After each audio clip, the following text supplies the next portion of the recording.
Bonjour à vous, on est maintenant dans le troisième chapitre de ce cours Introduction aux maths en intelligence artificielle.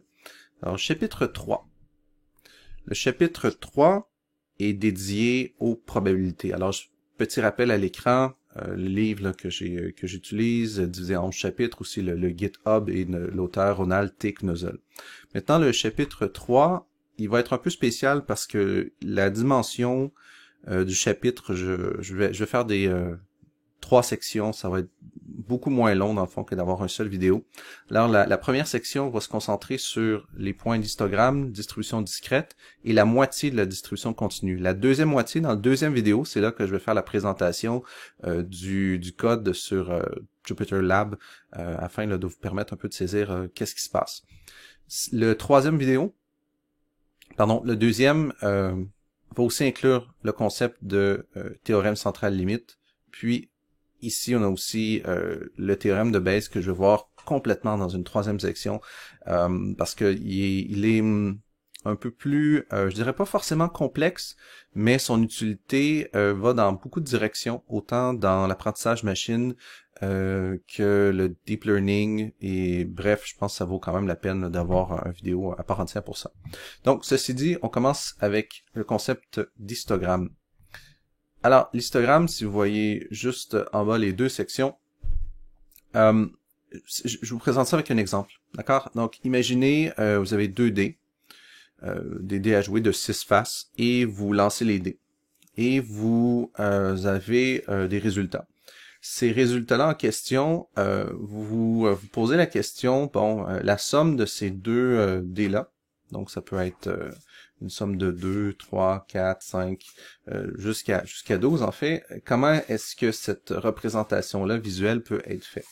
Alors dans le livre, on nous donne une table, et cette table-là nous permet de créer une espèce de graphique. Donc c'est les lignes en bleu qu'on parlerait d'histogramme.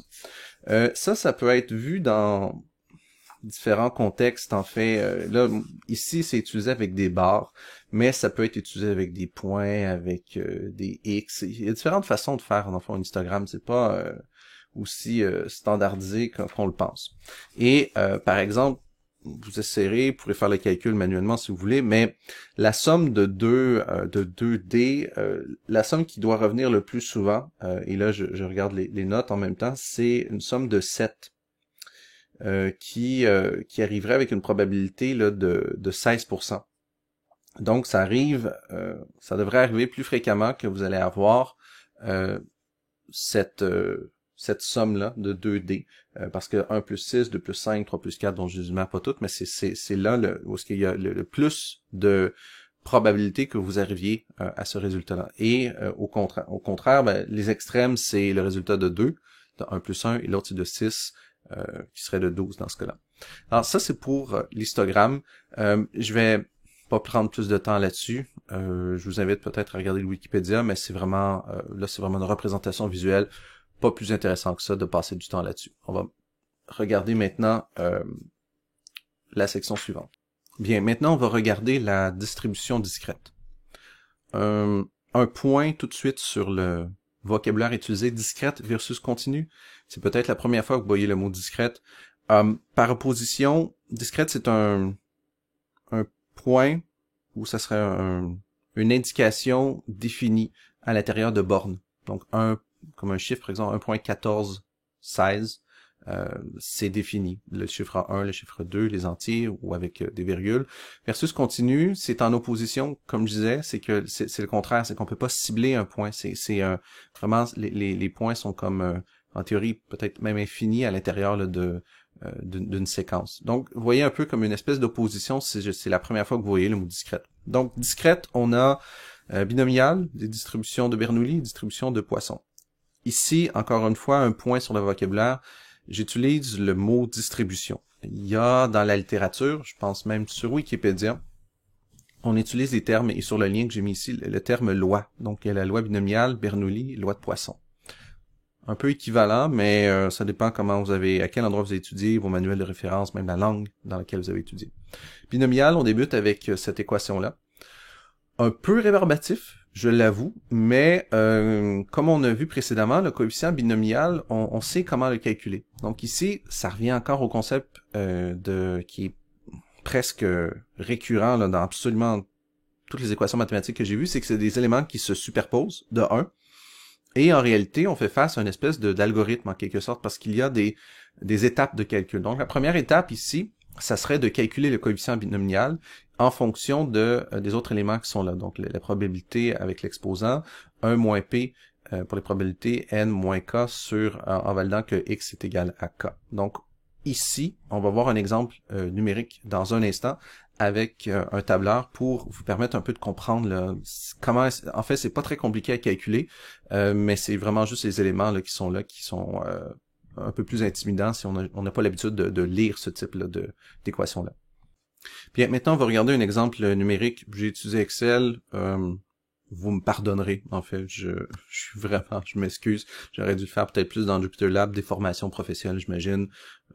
C'est le comptable en moi là, qui doit utiliser ça plus souvent. Donc je me suis dit, bon, si vous débutez un peu, au lieu de vous casser la tête là, de rentrer cette équation-là, vous pouvez voir juste un exemple Excel. De toute façon, c'est un exemple numérique. Il y a presque pas de maths en réalité. C'est une mise en application.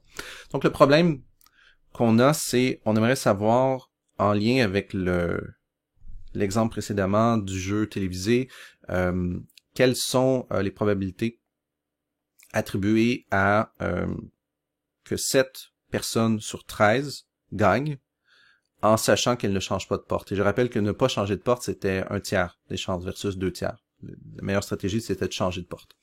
Alors, on voit que ici, l'équation qui est là, c'est très, très difficile à lire. Je vais juste vous l'exprimer, en fait, ici sur un tableur pour le diviser en parties. Donc, le coefficient, on débute par voir avec, ici, le factoriel. 13 factoriel sur k factoriel n-k. Donc, ici, on a une fonction qui nous permet de calculer le 13 avec le 7, donc 13 moins 7 avec le 6, et après on a le produit de ces deux-là, et 1716, c'est n factoriel divisé par le produit. Donc on obtient 1716. Donc 1716, c'est qu'est-ce qui va remplacer cette section-là ici. Après, on a 1/3 exposant 7. Je vais juste essayer de me placer pour que ce soit plus facile à voir. 1/3 exposant 7, donc on l'écrit ici. On a le 1 moins 1/3 exposant 6, 13 moins 7. Et après, on a la multiplication de ces trois éléments-là et on obtient 0,6888. Dans le livre, c'est 0,689, donc qui est arrondi tout simplement. Et bon, ça c'est une autre manière de lire, mais au final, c'est vraiment juste ça. Donc, c'est très intimidant, mais il y a des étapes avant d'arriver là. Et en fait, il n'y a rien de plus à valider. Vous pouvez vous exercer là, de faire des calculs de distribution binomiale selon d'autres problèmes. En fait, la grande difficulté, c'est de trouver les variables et les rentrer aux bons endroits. Je vous avoue que je pensais ça au début, qui va être plus complexe, mais une fois que vous savez comment faire la mécanique du calcul, c'est comme un tout petit logiciel, là, c'est l'algorithme vraiment très très très facile, là. Vous pourriez le coder là, rapidement. J'ai pas pris la peine, là, mais c'est vraiment comme calculer facilement sur une calculatrice, là. Ça vaut pas la peine tant que ça. On va passer maintenant au prochain élément. Bien, maintenant, on passe à la distribution de Bernoulli. Bon, Bernoulli, là, ça va vous parler un peu plus quand on a une situation qui doit être binaire. Donc, c'est ou les booléens, en fait. C'est 0 ou 1. Donc, Bernoulli se colle bien à cette façon-là je dirais pas de penser, mais cette pratique-là. Donc, dans certains contextes, surtout au niveau de l'apprentissage machine, et là, je m'avance beaucoup, là, mais dans l'apprentissage machine, ou même jusqu'à un certain degré dans le deep learning, où tout ce qui implique un résultat booléen, ça veut dire qu'il y a de la classification, et là, je suis désolé si on va un peu plus loin, mais c'est juste pour vous préparer un peu, de vous souvenir de ça. Bernoulli, le résultat 0 ou 1, vous permet, dans le fond, de relier ce résultat-là booléen de 0 ou 1. Par exemple, dans un cas de classification, vous voulez déterminer que tel élément fait partie ou non de la classe, c'est 0 ou 1, vrai ou faux. Donc cette relation-là binaire, on la voit surtout avec Bernoulli, qui est en quelque sorte une espèce d'extension de la distribution précédente. Alors, juste pour citer, et là c'est Wikipédia, mais c'est juste une lecture, là, c'est de manière générale, la loi de Bernoulli, la loi de la variable aléatoire qui code le résultat d'une épreuve qui n'admet que deux issues, ou deux résultats, un pour succès, zéro pour échec, ou quel que soit le nom qu'on donne aux deux issues d'une telle expérience aléatoire. Donc ça, c'est exactement la même chose que j'ai dit, mais selon une autre application. Et ici, on a deux interprétations de cette loi-là, selon l'espèce de distribution qui ressemble un peu à du code. Vous voyez qu'il y a des liens quand même entre les maths et le code. Et ici, ben là, c'est plus classique, si on veut, comme équation. Bernoulli, dans le livre, c'est à peine la moitié d'une page. Donc, je prendrai pas plus la peine de moi-même prendre le temps associé à ça. Mais, étant donné que ça fait partie des connaissances qu'on va utiliser beaucoup plus loin, possiblement, ben, je fais juste les appliquer ici et on verra ça en rappel, là, quand ça sera nécessaire avec les différents chapitres ultérieurs. Donc, dernière distribution, celle de Poisson. Alors, ici, extrêmement court le texte qui est associé. La loi de Poisson, je la présente ici, mais dans ce chapitre-là, pour être franc, il n'y a pas encore assez, je crois, de composantes pour la présenter dans son utilité. Donc, je laisse l'équation ici. Il y a une question de comment est-ce qu'on calcule ça avec, je pense, le lambda qui est présenté ici. Sachez juste le terme ici, lambda. Mais je le mets là en rappel pour savoir c'est quoi l'équation. Tout simplement. On n'ira pas dans le détail. Gardez, c'est quand même important la distribution de Poisson, mais je passe un peu par-dessus pour l'instant. Sachez qu'elle fait juste partie de ces distributions-là. Mais ça sera pas, je ne prendrai pas le temps de faire le lien encore avec les autres éléments. Étant donné que le livre là, passe très rapidement, mais je pense que c'est nécessaire quand même de savoir son existence et comment elle est calculée. On reviendra, je l'espère, plus là-dedans, en détail plus loin. Bien, maintenant on arrive à la dernière section, distribution continue, par opposition, si on veut, à la distribution discrète. Distribution continue, je vous présente la partie théorique et la partie pratique, on va le voir dans le deuxième vidéo. Je rappelle, ça va être en 3 parties, ce cours-ci. Alors, ce qu'on voit maintenant, c'est le résultat du code pour 3 types de distribution. En fait, il en manque une, c'est la 4e. Je l'ai ignorée, mais c'est la ligne ici qu'on voit, ça c'est la distribution qui est uniforme, parce qu'elle est toujours au même point. Puis, celle de gauche, c'est gamma, celle du centre, c'est normal, et celle de droite, c'est bêta. Et tout ça provient de ce code-ci, disponible sur GitHub. Je vais en parler beaucoup plus prochaine vidéo. On va vraiment prendre le temps d'aller dans chaque ligne de code pour comprendre qu'est-ce que ça implique.